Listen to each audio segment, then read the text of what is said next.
আমাদের পয়লা বৈশাখ মানেই ছিল সিঁড়ির তলায় চৈত্র মাসের শেষ থেকে লেটার বক্সে জমে থাকা বসনালয়, বাসনালয়, বস্ত্রালয়, স্বর্ণালয়, পাদুকালয়ের দোকান থেকে আমন্ত্রণপত্রের ভিড় জমা, আর তার থেকে বাছাই পর্ব চলা বাড়ির কাছে কোন দোকানে নিমন্ত্রণ হবে রক্ষা।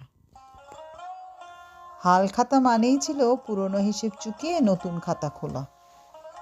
আমাদের প্রাপ্তি ছিল ওই দিনে সাদা আদ্যির কাপড়ে রং বেরঙের সুতো দিয়ে হালকা ডিজাইন এমব্রয়ডারি করা টেপ জামা, আর সাথে বিকেলে পরার জন্য ছিটের জামা। দাদার জন্যে গেঞ্জি, আর তার কাপড়টাতে ফুটো ফুটো ডিজাইন করা, যাতে উত্তপ্ত বৈশাখ জ্যৈষ্ঠ মাসে হাওয়া বইলে এসির বিকল্প হিসেবে কাজ করা।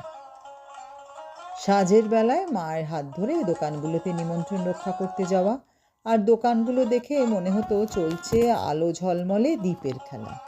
তোরণে ঝুলতো বেলফুলের মালা, দোকানদারের পরনে ফকফকে সাদা পাঞ্জাবি, তার মান বাড়াতো সোনার বোতামটা, চুলে টেরিকাটা, হাসি মুখে দোকানদারদের আন্তরিকতার সাথে আতিথেয়তা। কি খাবেন, চা, কোকাকোলা না ফ্যান্টা? তারপরে মিষ্টির সাথে ক্যালেন্ডার ধরিয়ে দেওয়া, সব দোকান ঘুরে রাতে ক্লান্ত হয়ে বাড়ি ফেরা। মিষ্টির বাক্স খুললে নিমকি সিঙারার সাথে গজা, দানাদার, সন্দেশ, লাড্ডুর উকি মারা। তাই দিয়েই সেদিনের ডিনারটা সেরে ফেলা।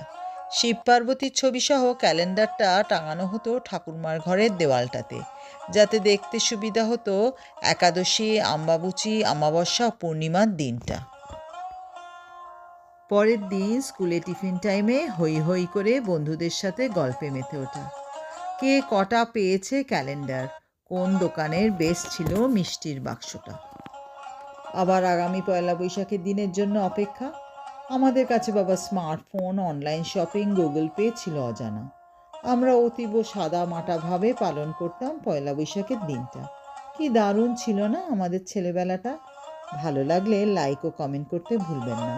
পারলে একটু শেয়ার করবেন, তাহলে সবার কাছে পৌঁছবে ভিডিওটা।